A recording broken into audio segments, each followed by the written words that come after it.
Tole nagaanii fi araarri jaalalli waaqayyoo isiniif haa baay'atu.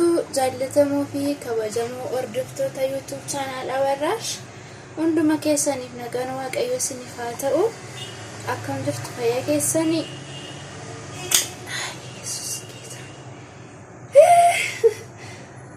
Abittiin facaasinaa buqqa'uun jarkan dhukkubse.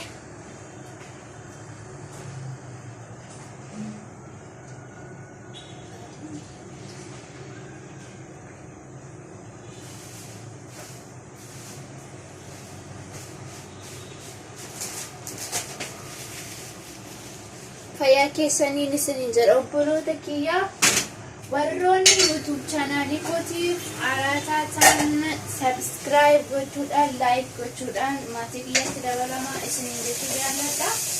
Warroonni maatii kiyya taatan immoo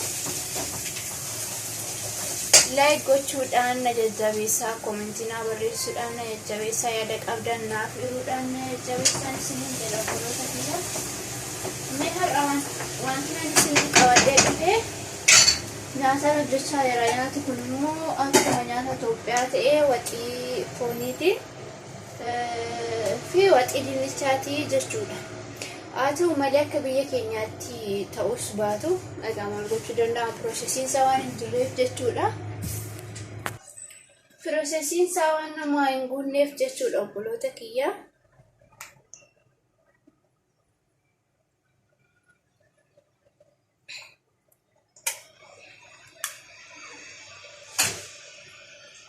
Saasaan naqadhaa shunkurtii bilcheeffadheetan jira. Akkuma argitan asitti kun shunkurtii bilcheeffadheera. Saasaan naqadhaa jechuudha.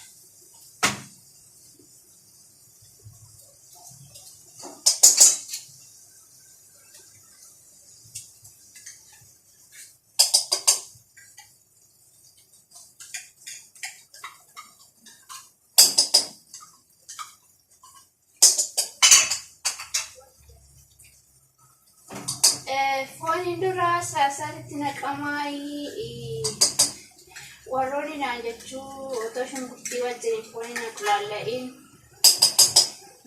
saasanitti naqamaa jettanii warroonni yaada kana dhiyeessuu yookiin immoo keessa keessanitti illee fiduu dhufuu hin dhiyeessu. Yaadni kun sin jedha yeroo gabaabduun qaba, yeroo saatii waan hin qabneef jechuudha. Otoo shunkurtii kattan murachaa jiru foon asitti irra godhadhee jira jechuudha. Kobaattan bilcheessaa jira maali? Saatiin qabu jarri foon dhufu hin beektu immoo kaajolleen mana madaamutaa hojjettanii isaanii innaan kanan jedha. Saatii waan hin qabneefani obboloota kiyyaa kanani foon gara biraatti bisheessee shunkurtii immoo